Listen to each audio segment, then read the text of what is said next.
L'alfabet. L'alfabet o abecedari és el conjunt de lletres que s'usen per escriure en un idioma determinat.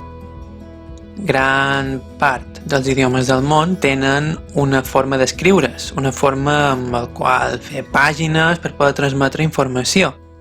Com diu aquí, hi ha idiomes diferents que comparteixen alfabet totalment o parcial. Això és una falta, és total o parcialment. No, perdona, però en català és a l'inrevés que en castellà. Hem de començar a aprendre a fer les coses genuïnament i no imitant el castellà, però no passa res, de tot se n'aprèn. Exemples d'això, molt fàcil: català, castellà, francès, italià i portuguès comparteixen el mateix alfabet, que és l'abecedari, perquè tots venen del mateix idioma, que és... El llatí! Exacte, molt bé, el llatí.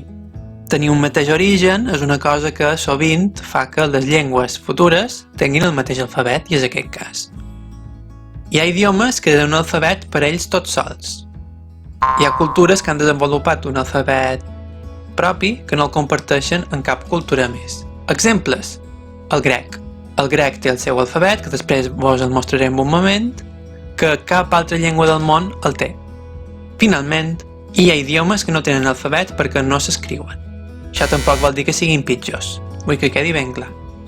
Per exemple, totes les llengües de les tribus de l'Amazones o d'Àsia tenen la seva pròpia cultura, amb els seus mites, les seves llegendes, la seva cultura, però no es troben en la necessitat d'escriure. El nostre alfabet, el català, consta de 26 lletres.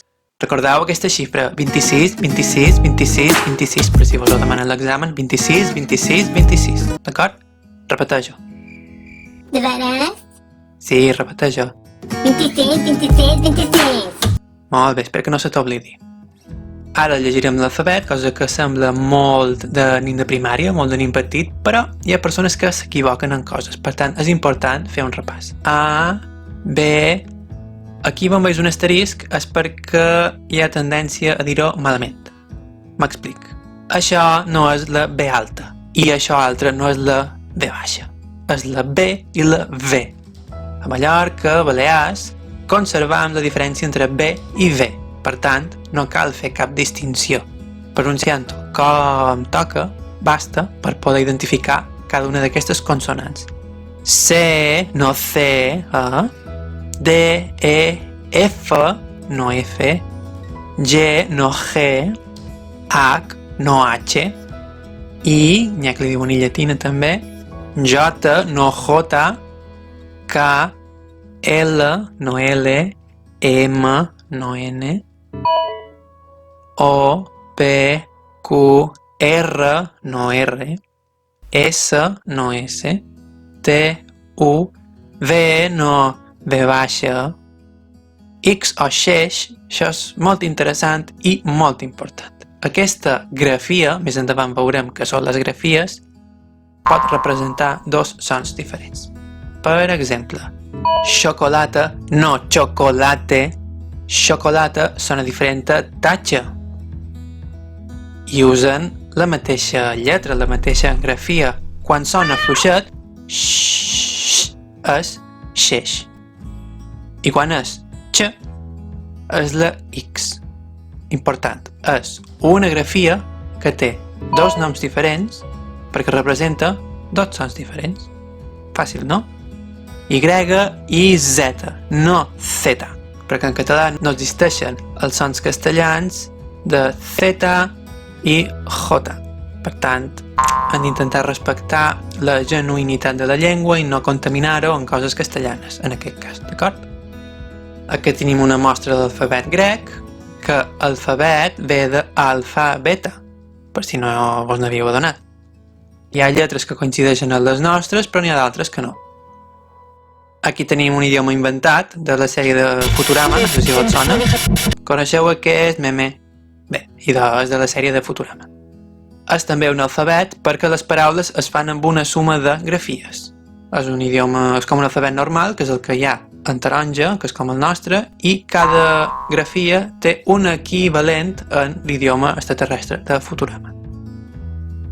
Després tenim el xinès, que és logogràfic. que és diferent que un idioma alfabètic. Què vol dir això?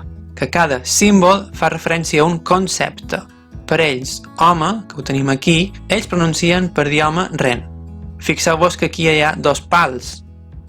Vol dir que un pal és RE i l'altre és N, o que un pal és R i l'altre és EN. No. Simplement que fixeu-vos que n'hi ha que són molt complicats. Cada símbol representa tot un concepte, ara ho veureu. Porta es representa d'aquesta manera perquè s'assembla a una porta. És el concepte de porta. No podem agafar parts, si això és la P, això és la O, etc. Pastell, que li diríem violó, aquí, és el mateix que una porta però amb una barra que la tanca. Enteneu la idea? És a dir, cada cosa que s'escriu és el concepte. I obrir la porta és la porta amb unes mans que l'obrin. Veus? És una altra cultura, una altra manera de pensar. Hi ha alfabets que representen lletres i n'hi ha d'altres que representen conceptes. Ja està. Això és la llengua quènia del Senyor dels Anells, dels elfs, on també és alfabètic, perquè tenim que cada símbol representa un so.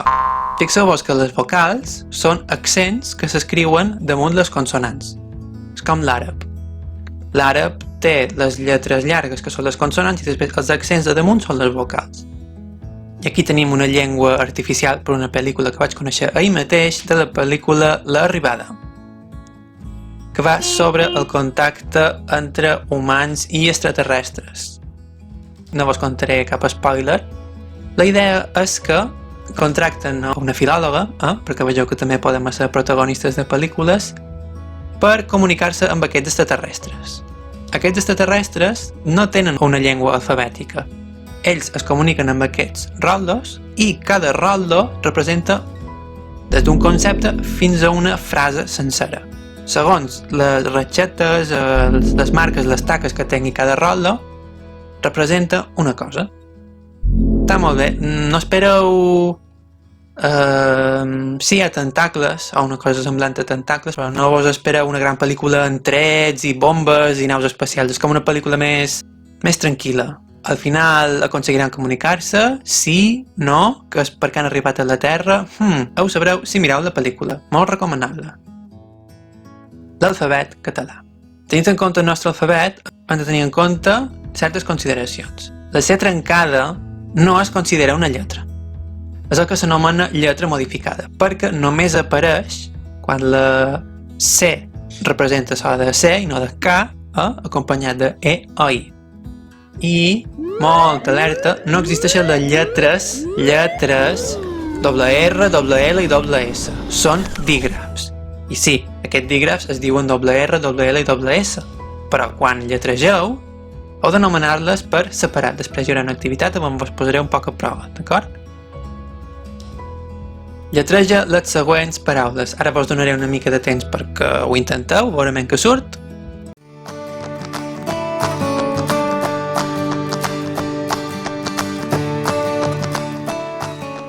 Molt bé, primer de tot una paraula facileta. Superior. S-U-P-E-R-I-O-R.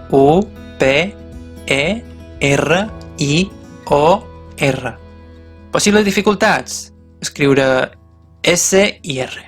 A part d'aquí no hi havia cap problema ni un. Ara veurem una miqueta més complicada. Corriola. Sabeu què és una corriola? Sí, és allò que tenen els pous. Exacte. C-O-R-R-I-O-L-A.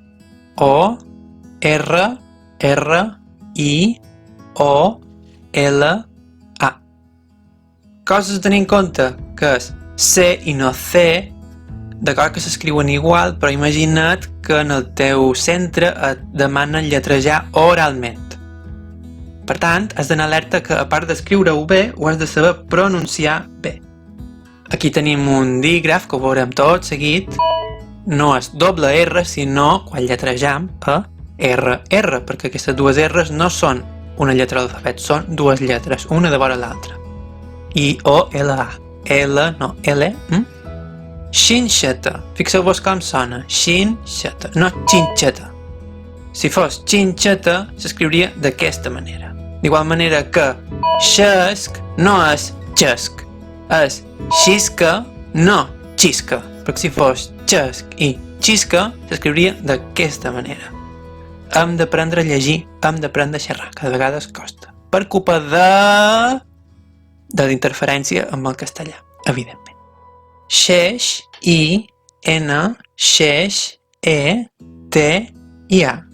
Dificultat. Saber destriar entre X i xeix. És que jo sempre he dit xinxeta i clar, ara quan ho he lletrejat he fet X perquè jo dic xinxeta i no xinxeta. Què puc fer? En aquest cas, has de mirar si aquesta grafia va amb un dígraf o no.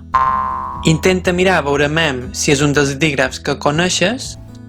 Escolta, tu has dit que només hi havia X quan estava amb un dígraf i aquí tenim excavació, que no és excavació. Què passa? T'has equivocat. Aquí tenim un prefix, ex. Exabrupte, que vol dir paraulota, explotar, expoliar, aquesta mena de coses. Si excavació ve d'això, d'excavar, d'acord? I com que és ex i no eix, sabem que això és X i no xeix. T'ha quedat clar? Sí. Excavació. E, X, C, no C, A, V, no V baixa, per favor, A, C, I, O. Si teniu qualque dubte d'aquí o qualque cosa que no enteneu, aneu una mica enrere a veurem què és que vos ha fallat. Una altra cosa que pot anar molt bé és pensar altres paraules per lletrejar i anar fent proves.